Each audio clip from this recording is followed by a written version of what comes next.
envolve apenas esse tipo de ambiente.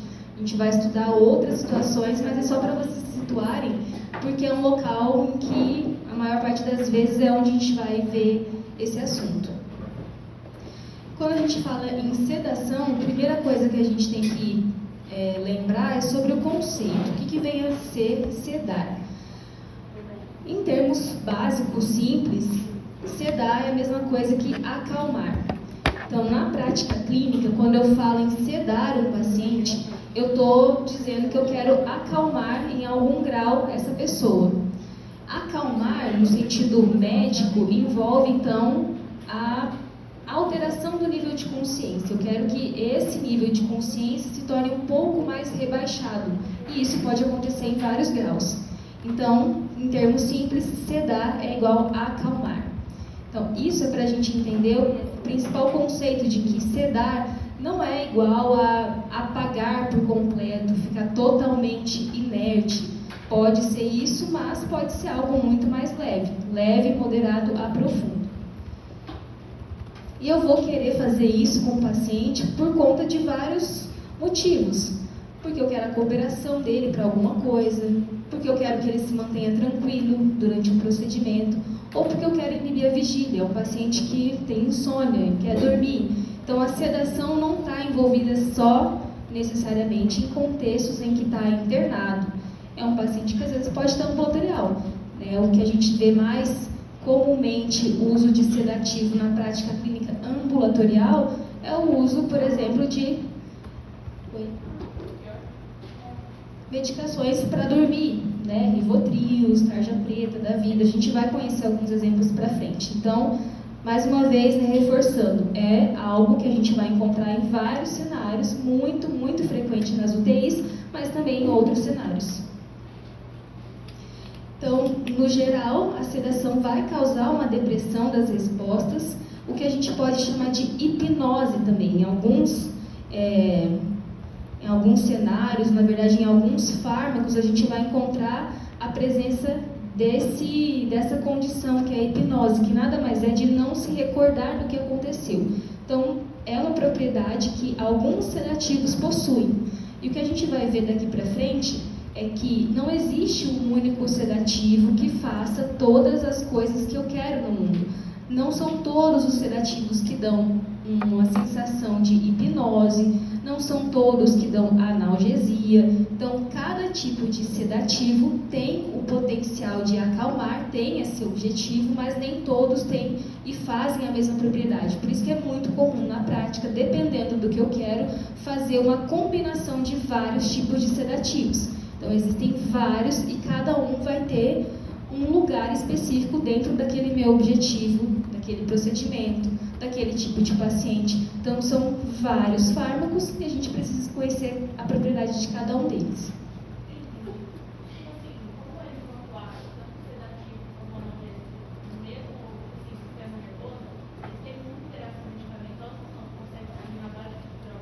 É possível combinar, mas aí dentro de cada tipo existem interações entre eles, ou contraindicações dependendo da morbidade que o paciente tenha. Então, eu preciso conhecer a característica do fármaco e a característica do meu paciente. Então, dependendo, um fármaco é muito bom, mas para aquele paciente, para aquela situação, não é boa. Então, é isso que a gente precisa conhecer para poder usar cada um. Então, quando a gente vai sedar alguém, a gente precisa passar por alguns pontos. Avaliação inicial, responder a pergunta por que sedar e com o que sedar. Como eu falei agora, existem vários sedativos, mas não é qualquer um que serve para todas as pessoas, para qualquer situação.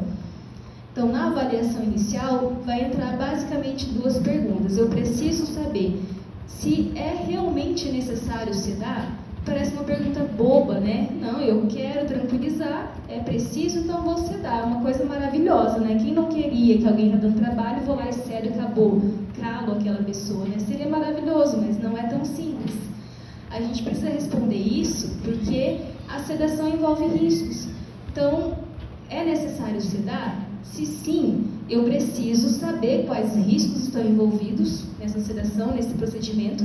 Preciso conhecer os efeitos daquele fármaco, a duração dele e a interação dos fármacos, assim como a colega falou. Se eu não tenho domínio sobre isso aqui, aí eu vou arcar com as consequências. Posso ter vários problemas no meu paciente. E não é o que a gente quer. Então, sedação não é para quem quer, é para quem precisa. Então, seguro disso daqui, eu vou então escolher o meu sedativo e vou usar conforme a causa do sofrimento, ou a causa do que eu preciso, por que ele precisa ser sedado. Então, é a ansiedade que está tomando conta daquele paciente, por isso eu preciso sedá-lo. Como que é essa ansiedade? Em que grau? Dependendo disso, eu tenho opções específicas, seguras para aquela situação. Então, eu não preciso apagar o paciente, preciso tranquilizá-lo na medida em que a ansiedade dele se encontra. Um paciente está com dor. Como eu falei, sedativo acalma a pessoa e ele pode acalmar tirando a dor. Então, existem sedativos que têm a propriedade primária dele sedar, ele vai acalmar, vai rebaixar em algum grau o nível de consciência, mas prioritariamente causar a analgesia. Então, não achem estranho quando vocês verem, opioide. Opioide é uma classe de analgésico, mas também é um sedativo. Ele vai atuar deixando a pessoa mais deprimida no centro do sistema nervoso central, mas tirando a dor ao mesmo tempo. Existem sedativos que ele vai alterar o nível de consciência, mas ele não promove a analgesia. Então, isso é uma coisa que tem que ficar muito claro. Não é porque o paciente está sedado que ele não está sentindo dor. A gente precisa ter certeza que está proporcionando tudo isso, se é o que a gente precisa no momento. Por exemplo, o paciente vai fazer uma cirurgia. Tem que sedá-lo? Tem. Não é interessante que ele passe vendo aquele procedimento acordado, lúcido. Quero que ele durma e quero também o quê? Que ele coopere. Então, eu preciso acompanhar essa sedação com drogas que promovam a hipnose, que ele não lembre, tem que combinar com a analgesia para que ele não sinta dor durante o procedimento. Não é porque está dormindo, sedado, que não está sentindo dor. Se ele não estiver usando algo analgésico junto com a sedação, com todas as drogas, ele pode estar desconfortável. Então, só um adendo.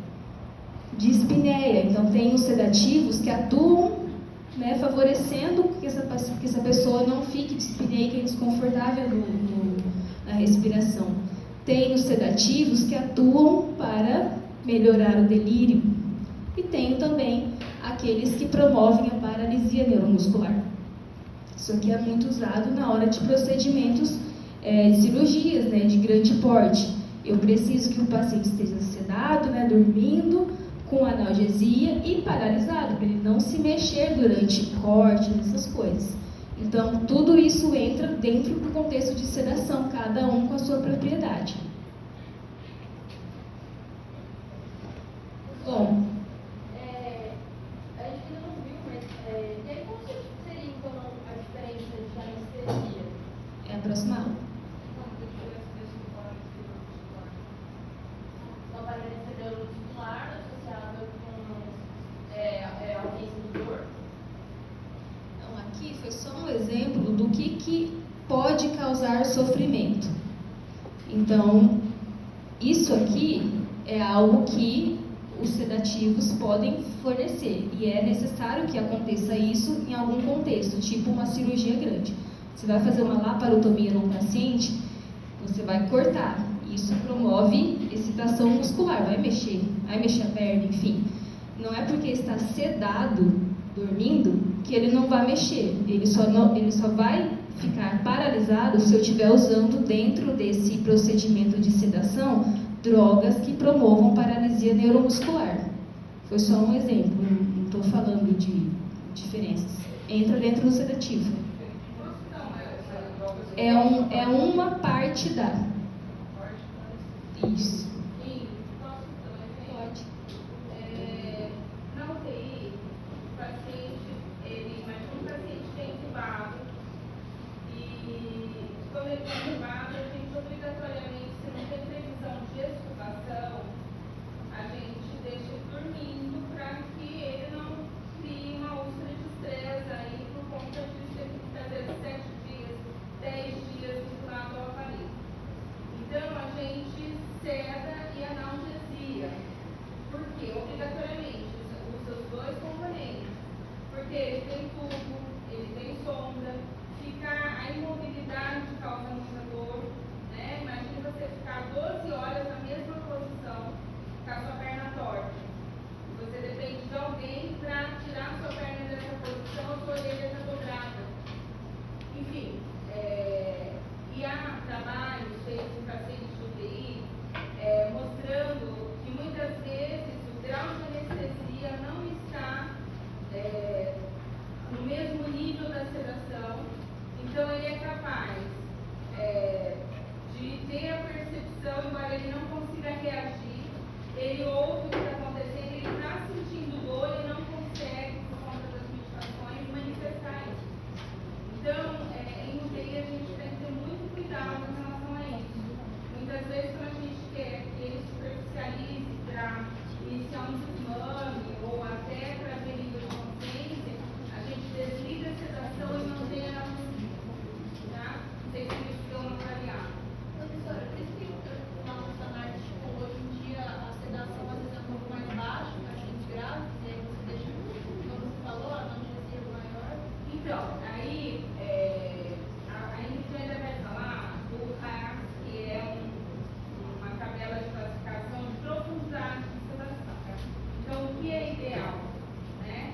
Porque antigamente, estou falando há 10 anos atrás, a gente punha o pé pesado na sedação. E aí, quando a gente queria respirar o paciente, ele demorava 3, 4 dias para acordar. E quando ele estava apto a entrar em desmame, ele já tinha reinfectado uma pneumonia associada à ventilação. Então, hoje em dia, a gente usa essas classificações de nível de profundidade para deixar onde a gente quer. E muitas vezes, quando está muito profundo, a gente desliga temporariamente, começou a superficializar, a gente começa, a gente volta. Que é o que a gente chama de interrupção de área da sedação, que é justamente para não deixar aprofundar mais. Até porque tem algumas drogas que ela vai mencionar que tem afinidade com tecido gorduroso. Então, acaba recirculando muito tempo. Pacientes de insuficiência renal, insuficiência hepática, aí tem detalhes, né, da coisa. E aí esse paciente, quando a gente quer perder, ele não acorda porque ele está recirculando. Tá? Obrigada. Então, prosseguindo aqui, por que sedar? Quando a gente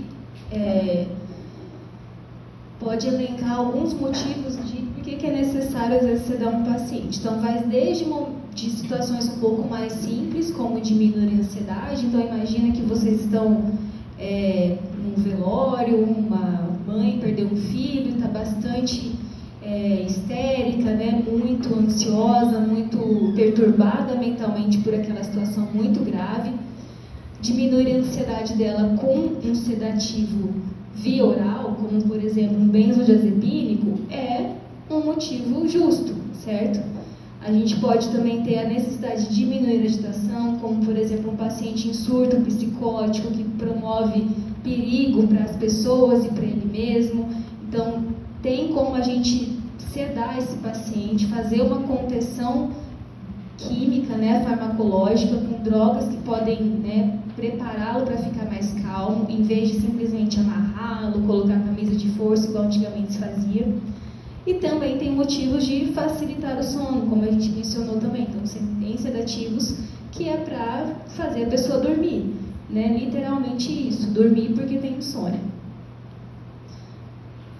E aí a gente entra para uma parte que é como que sedar. Antes da gente entrar em algumas drogas, alguns exemplos, né, que são poucos que eu vou citar aqui em aula, não vai ser nada profundo igual uma aula de farmacologia. A ideia é passar por aqueles que são mais prevalentes na prática clínica, que seria interessante vocês lerem com mais calma em casa, porque vai ser coisas que vocês vão lidar com grande frequência na prática. Então, a escolha deve ser individualizada. Como eu falei, não existe um sedativo mágico que vai servir para tudo, para todas as pessoas. Então, por isso é importante conhecer, pelo menos os principais, basicamente as interações, contraindicações e as indicações, porque isso vai facilitar para dizer para quem que você vai prescrever aquele, porque não é uma receita de bolo que qualquer um pode usar, então é individualizado. Vai necessitar, então, saber a etiologia do sofrimento. Então, sedar não significa que não precisa de anamnese, pelo contrário, preciso estabelecer uma relação bem próxima com o meu paciente para tirar dele a gênese daquele sofrimento. Ele está agitado por qual motivo? Ele tem uma patologia psiquiátrica? Ele está com alguma doença orgânica que faz ficar assim? Ele está ansioso? Ou ele está brigando com o ventilador, que é uma expressão muito usada na UTI, quando o paciente está entubado com todos aqueles equipamentos acoplados e não está muito bem acoplado mesmo a todo aquele sistema, né? Ele está com um padrão de ventilação, de respiração, um drive respiratório diferente do que foi programado no ventilador. Por que será? Será que não foi bem programado? Ou será que está sentindo dor? Como está sedado, não consegue falar? Né? E entendam isso como algo, como se vocês estivessem dormindo realmente. Está dormindo não quer dizer que não está sentindo dor. Se alguém beliscar vocês vão despertar, porque doeu. Um paciente que está sentindo dor numa UTI, mesmo sedado, sem analgesia, ele vai sentir dor, mas não vai conseguir suficientemente acordar se ele estiver profundamente sedado. Como eu disse, a sedação pode ser leve, moderada ou profunda. Então, se ele estiver profundamente sedado, vai estar dormindo tanto, mas não quer dizer que a resposta a estímulo doloroso está bloqueada. Ele pode estar sentindo dor, então ele vai manifestar de alguma forma. E essa forma pode ser de agitação, brigando com o ventilador, por exemplo. Ou ele está em estado de mal epiléptico. Muito comum isso acontecer. Pacientes que entram em várias crises convulsivas sem parar. A gente precisa saber que esse paciente precisa ser protegido do ponto de vista neurológico, porque senão isso vai fritar literalmente o cérebro dele. Então, ele sedar, ele vai parar de ter aquelas reentradas elétricas anormais e vai proteger daquele quadro.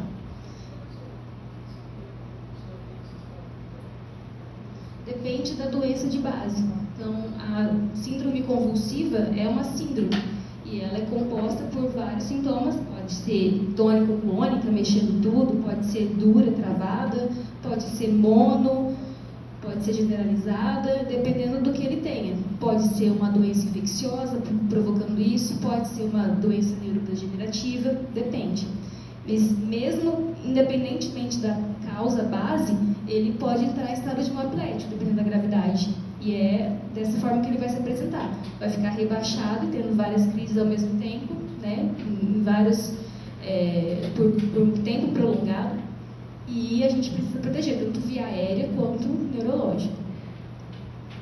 A duração da terapia também é algo para a gente levar em conta, porque os fármacos, eles têm uma meia-vida, é uma coisa que a gente precisa conhecer também. Tem aqueles que têm uma durabilidade mais curta, outras mais longas. Então, se eu quero que a ação daquele fármaco seja mais rápida, eu vou escolher um em detrimento de outro, e assim sucessivamente. Então, eu vou usar de maneira intermitente, vou usar contínua, vou usar de uma forma superficial, porque eu quero que ele desperte rapidamente. Por exemplo, eu quero fazer uma endoscopia no paciente. Não precisa, é um procedimento relativamente rápido. Então, eu não quero que ele fique dormindo um dia inteiro no hospital internado. Ele vai, faz o sedativo, geralmente um propofol, que dura pouquíssimo tempo, então tem uma ação rápida, ele já vai dormir e vai acordar daqui uns 20 minutos, assim que acabou o procedimento. Vai acordar ali meio grogue, mas vai ter acordado, vai para casa, então tá feito. Se eu conheço a minha droga, se eu sei o meu procedimento, a minha indicação, eu sei qual sedativo vai ser melhor.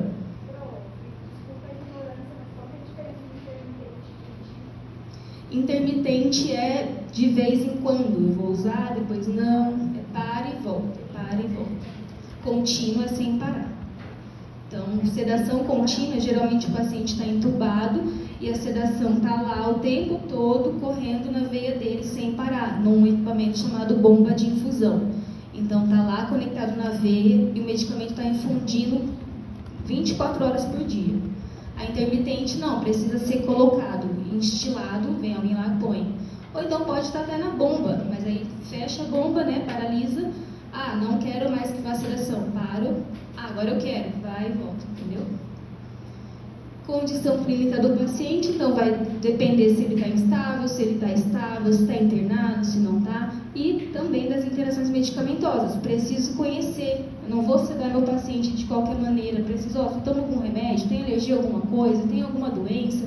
É o mínimo que a gente precisa, né? Aqui não muda muito sobre a responsabilidade de um médico, que é você conhecer o que está fazendo, para quem está fazendo e por que está fazendo. Bolos é uma quantidade que a gente faz diretamente na veia, única. Sem bomba. É diferente de bomba. Então, bomba de infusão, você está com pequenas quantidades da medicação sendo infundida ao longo de um tempo programado. Posso fazer em bomba de infusão para correr uma medicação em 3 horas, programo tudo, é realmente assim, você digita lá, maravilhoso. Correr em 3 horas, nessa velocidade, nessa concentração, calcula e preenche lá na bomba e pronto. Ela vai parar assim que parar lá a programação que você fez. Bolos não, é aquilo que você faz, por exemplo, tá lá no atendimento com dor.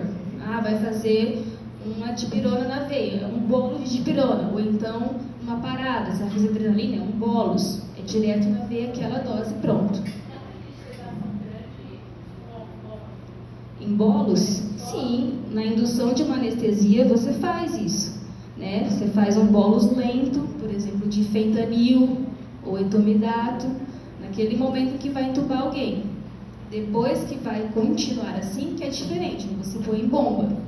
Mas para a indução, para aquele momento inicial, é rápido, é bolos. Bom, então vamos conhecer algumas drogas sedativas. A primeira delas, o Propofol. O Propofol, então, essa molécula aqui, ela é lipofílica, o que quer dizer que ela tem facilidade para atravessar a barreira hematoencefálica. Se ela tem essa propriedade, então, ela tem efeito direto no sistema nervoso central. Ela é muito boa para esses casos, em pacientes neurológicos. É uma boa escolha para esses casos, principalmente. Então, lembrando isso, o paciente vai ser sedado por quê? É porque ele é psiquiátrico? É porque ele teve um trauma crânioencefálico? É porque ele vai fazer uma cirurgia? Então, eu preciso saber. É porque ele tem um trauma crânioencefálico. Um Propofol seria uma boa escolha para ele, porque tem isso. O que mais que a gente tem de coisas para elencar do Propofol que são muito batidas, é muito cobrado em prova, é muito básico. Então, cada coisinha aqui não é rodapé de livro, tá, gente? Vocês podem se aprofundar, devem se aprofundar. Eu estou pincelando aquilo que é básico das drogas. É um efeito rápido, de curta duração. Foi aquilo que eu falei, então. O paciente que está lá, ambulatorial, vai fazer uma endoscopia. É um efeito rápido, é um procedimento relativamente simples, então o Propofol é uma boa escolha. Porque ele não tem tantos efeitos colaterais assim, ruim, porque ele não fixa muito, já que ele é rápido e curta duração. O paciente daqui a pouquinho já elimina, acorda e vai embora. Mas, como toda droga, ele, claro, tem possibilidade de ter efeito adverso. Então, não existe fórmula mágica, coisas que não dão errado. Tem um potencial de causar hipotensão e bradicardia, que é disparadamente a principal complicação de efeito adverso do Propofol. Então, por exemplo, é um sedativo seguro, amplamente utilizado? Sim, mas você pode estar lá com o paciente, de repente deu azar dele ficar muito hipotenso e bradicárdico. Opa, deu ruim. Infelizmente é algo que pode acontecer. Então tem que ficar de olho nisso. E ele pode fazer efeitos neuroexcitatórios. Lembra lá, ele é lipofílico, atravessa a barreira hematoencefálica. Então, dependendo de algumas situações, pode acontecer o efeito PRIS, que é extremamente raro, mas cai muito em prova. Então, é bom pelo menos ter ouvido falar. O que é o PRIS? PRIS lembrou de Propofol. Propofol pode ocasionar essa síndrome de infusão rápida, que é muito raro, mas está muito associada a grandes quantidades de Propofol por muito tempo. Então, às vezes está lá o paciente na UTI, se recuperando, está sedado, e aí a pessoa não se deu conta, não fez o protocolo de desmame, deixou lá o Propofol correr, e ficou, e ninguém se atentou. Ele ficou um pouquinho agitado, aumentou o Propofol e ficou assim. Que, claro, é muito confortável, entre aspas, ter um paciente sedado, ele não vai dar trabalho, né? Tá ali quietinho, mas a gente sabe que isso é errado. A gente precisa programar diariamente nos pacientes de UTI esse protocolo. Ele está sedado? É necessário? Tem que passar um checklist. Por que está sendo sedado ainda? Vamos começar o protocolo de desmame? Ele preenche os requisitos para isso? Então, é tudo muito bem organizado essa parte. Quais são os efeitos, além de hipotensão e bradicardia, dentro do efeito PRIS? Não é que hipotensão e bradicardia é o efeito PRIS. Isso aqui é o efeito... Além desses dois, o que o efeito PRIS causa no paciente? Não, é isso que eu estou falando. O PRIS não é hipotensão e bradicardia. PRIS é a síndrome da infusão rápida. Isso aqui é outra coisa. Isso aqui dá acidose metabólica, rabidomiólise, é outra coisa. Então pode digitar e procurar PRIS, que é isso. Então, evento adverso é assim, da medicação. Vai ter, pode ter. PRIS é algo raro que está associado a quando você infunde muitas quantidades por muito tempo o propofol. Pode ser isso, né? Tá dentro, assim, não é uma coisa que é difícil de você associar, tá? Na verdade, o propofol, ele foi desenvolvido para procedimentos de curta duração. Então, vai fazer, sei lá, não necessariamente colonoscopia, mas alguma coisa ambulatorial que vai entrar 15 minutos. Se der que resolver um pouquinho, você vai usar o propofol porque ele é feito numa emissão de lipídio. Então, se você administra por um tempo prolongado, imagina uma semana, você vai causar uma iatrogenia.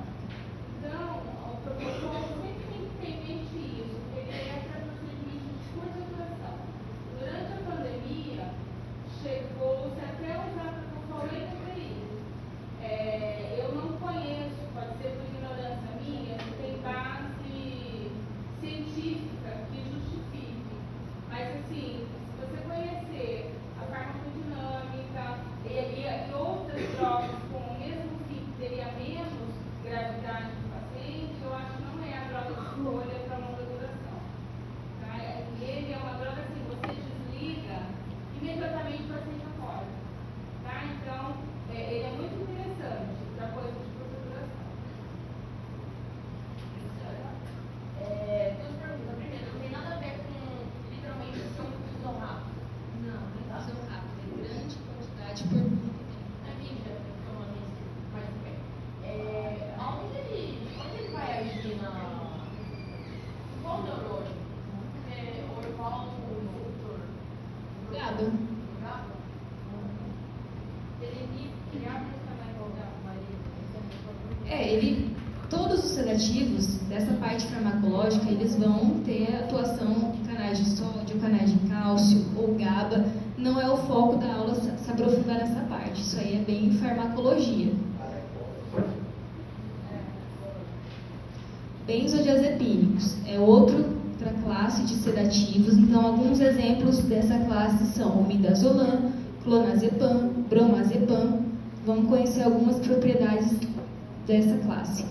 Primeira coisa é que eles são muito versáteis. Então, aqueles exemplos, acho que vocês já ouviram falar em alguns, e ali tem, então, opções que tem endovenoso e tem outras VO. Por exemplo, clonazepam, via oral, bromazepam, via oral, midazolam, endovenoso. Então, são coisas muito interessantes, porque isso acaba dando um leque de opções para a gente usar.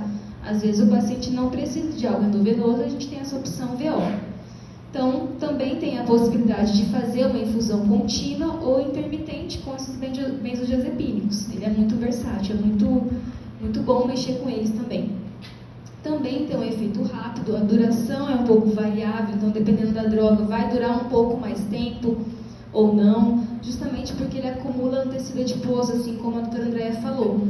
E aí eu tenho uma situação em que, se um paciente que é mais obeso está em uso, por exemplo, de midazolam, eu vou esperar que ele necessite de um tempo maior de eliminação dessa droga, justamente porque ela tem uma afinidade com o tecido adiposo. Então, essa é uma droga que vai ser muito mais difícil excreção, porque ela está acumulada ali, quanto mais obeso o paciente for. E em questões de insuficiência renal aguda, a gente tem que ter muito cuidado também, porque é um efeito dessa droga, promover esse tipo de disfunção também. Então, outro evento adverso é depressão cardiorrespiratória. Então, os pacientes que usam grandes quantidades dessa droga estão sujeitos a ter depressão cardiorrespiratória. Então, é algo para a gente ficar monitorando nesses pacientes. Entubou uma pessoa, deixou ele com midazolam, tem que ficar olhando os sinais vitais, porque pode evoluir com hipotensão grave, e aí eu, por exemplo, precisar de uma droga vasoativa, justamente por conta do efeito do midazolam. Delírio também é algo bem frequente em usuários de benzodiazepínicos. Então, às vezes, pacientes que usam clonazepam em grandes quantidades por muito tempo, né, e tem uma dependência, às vezes você retira isso, ele entra em abstinência, pode entrar em delírio. Então, são efeitos muito frequentes e percebidos com o uso de benzodiazepínicos. Outro exemplo é dexmedetomidina, chamada de Precedex. É um nome bem chatinho de falar, então geralmente as pessoas só falam o nome comercial, que é o Precedex, tá? É uma droga que promove geralmente sedação leve, ela não inibe o centro respiratório, como o midazolam, por exemplo, que promove uma sedação mais profunda, moderada profunda.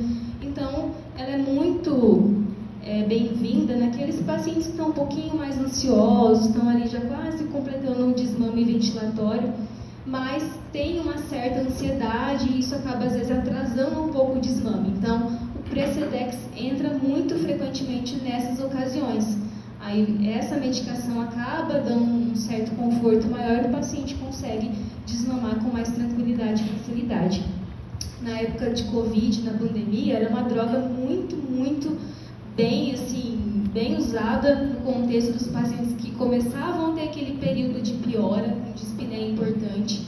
E aí, para a gente tentar evitar que ele não precisasse ser entubado imediatamente, a gente tentava fazer ventilação não invasiva, só que como é uma máscara com muita pressão no rosto, que realmente isso joga um ar com uma certa força, aquilo acaba dando uma certa fobia para os pacientes, para alguns. E aí a gente usava o Precedex para que eles ficassem um pouco mais tranquilos e conseguissem deixar, ficar aceitando melhor aquela máscara, e às vezes isso impedia intubações. Então, era uma droga que tinha muitos resultados positivos nesses pacientes.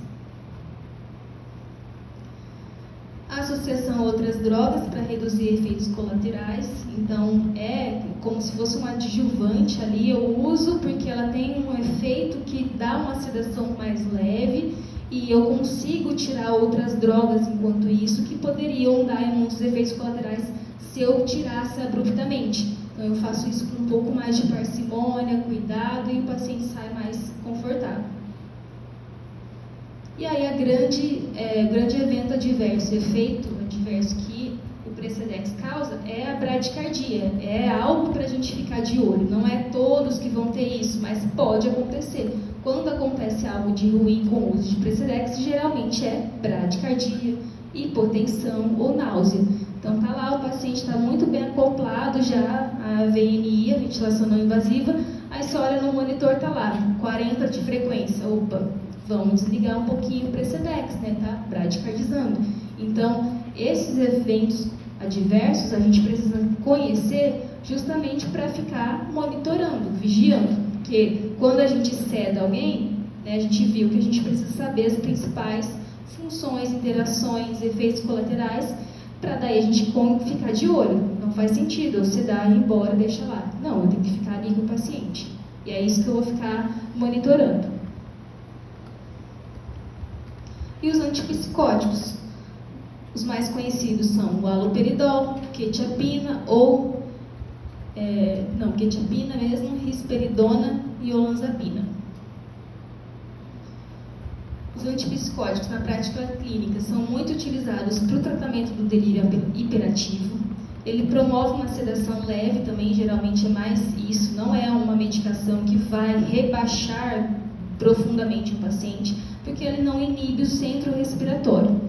Então, ele vai ficar mais calmo, mas não apagadão.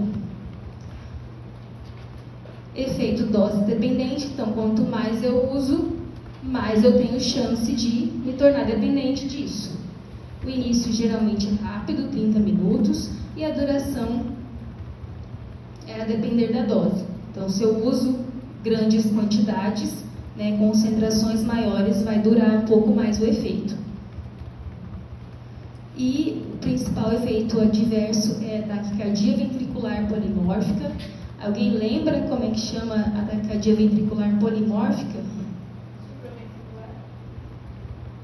Então, aqui é a ventricular mesmo.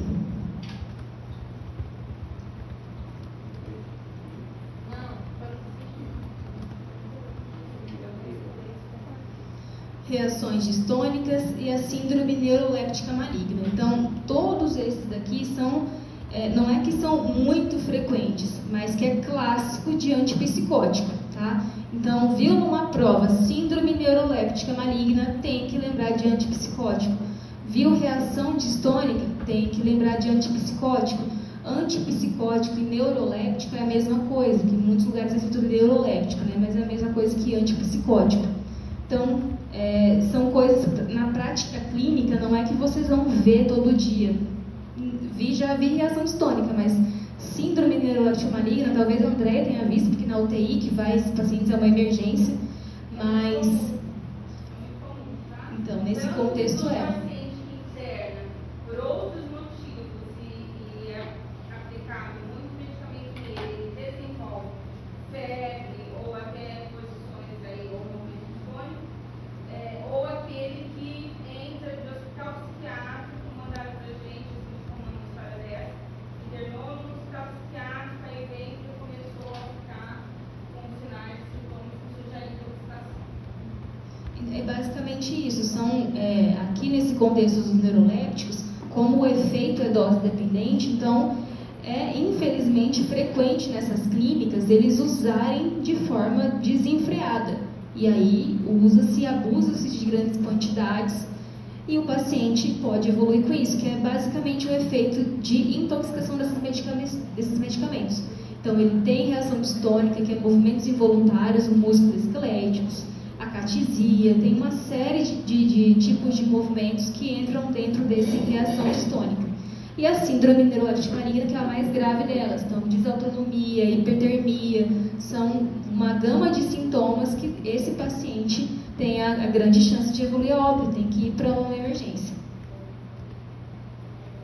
Só retirada dessa medicação reverte fala? Não, só isso, mas envolve isso. Tem que retirar imediatamente, aí ele tem que ter um suporte intensivo, dependendo do que já foi, de quanto isso evoluiu. E qual que é o outro nome da taquicardia ventricular polimórfica? Torsades-de-Pointes, na verdade não é igual, né? Mas entra dentro daquilo.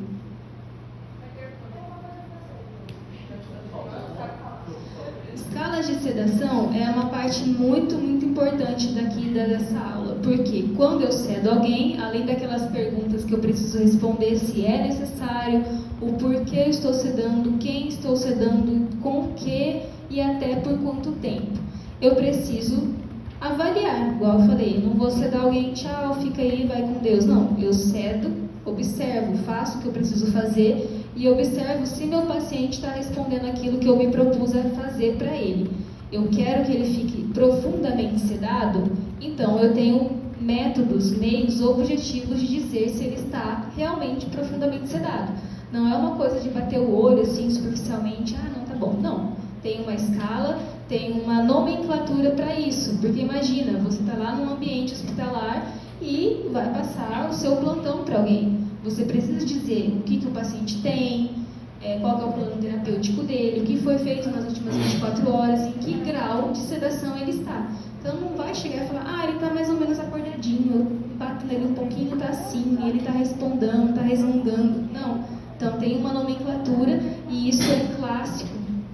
Todos os locais utilizam isso. Então é uma escala, a gente vai falar os números e cada número corresponde ao estado neurológico daquele paciente.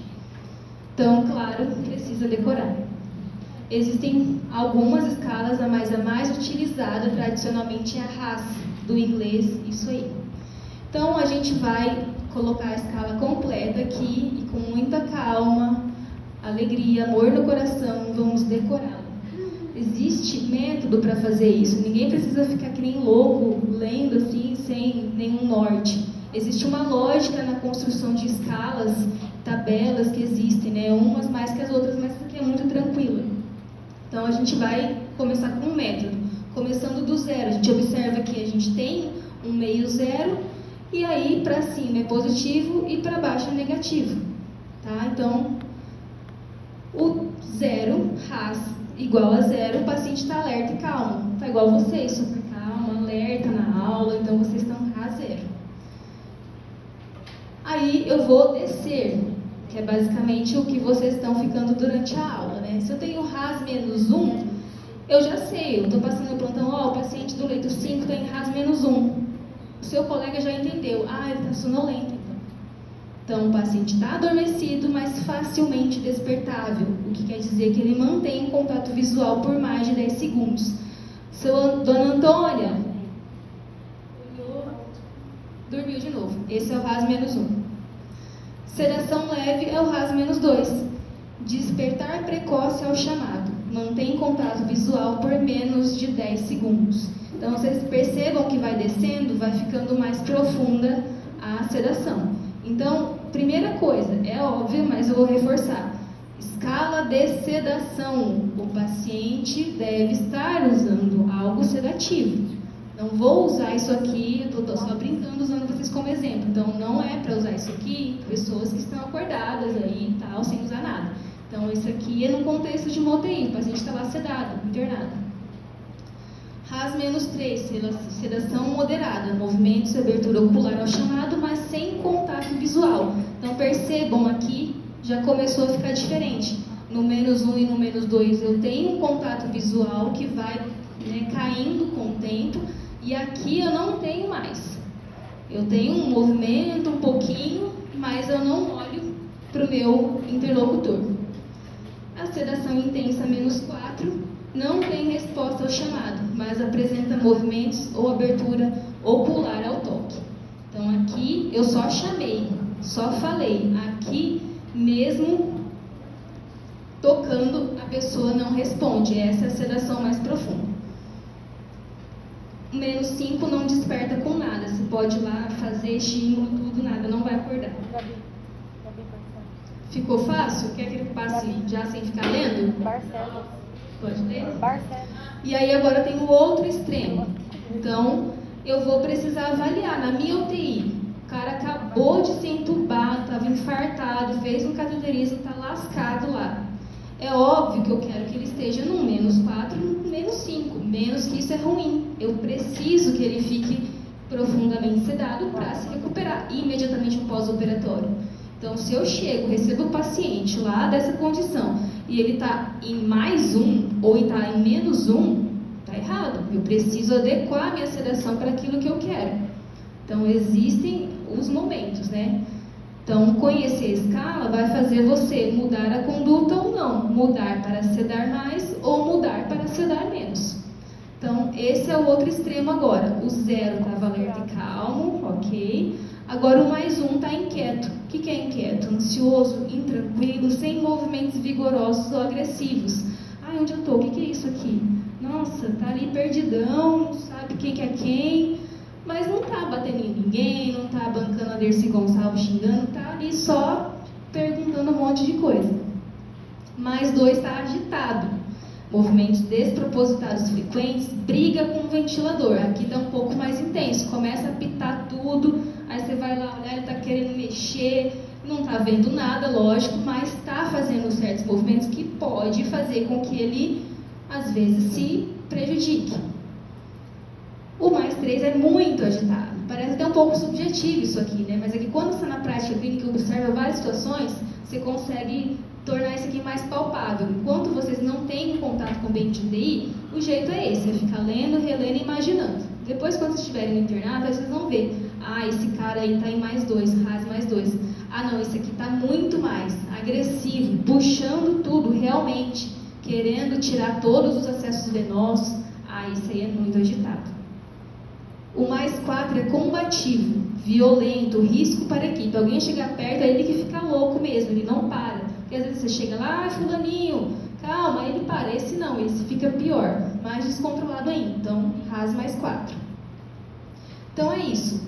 Entendam que é 0, vai até menos 5 e vai até mais 4. Então a primeira coisa é saber isso aí. O que é Haas? Ah, não, eu sei que 0 é alerta, no menos vai até 5 e no mais vai até 4. E aí eu vou escalando um pouquinho mais. Quanto mais eu desço, mais profundamente sedado. Quanto mais eu subo, mais agitado ele fica. Então fica fácil decorar. Nas provas de múltipla escolha, vai estar ali, você vai, né, eliminando e vai acertar. Não tem muito segredo aqui. E tem a escala de Hansen, que é outra escala também, mas não é tão usada. É bom você saber que existem. Não vou cobrar em prova, mas tem que saber, olhar e saber o que isso aqui tem a ver com o quê? Tem a ver com pancreatite? Não, tem a ver com sedação. Vai até 6, é um pouquinho parecida com a Haas, mas é menos intuitiva. A Haas é muito melhor, por isso que ela que usa. E tem a SAS também, que vai até 7. Mas, mais uma vez, só para vocês saberem que existe SAS, Hansen, Haas, mas o que usa, que vocês vão usar quando estiver dando plantão, é Haas. Ninguém passar vergonha passando o caso para ninguém. Vai usar o Haas, decorar e usar o Haas. Dúvidas? Eu tenho dúvida em questão de... A gente tem que saber questão de desmame ou não? Não.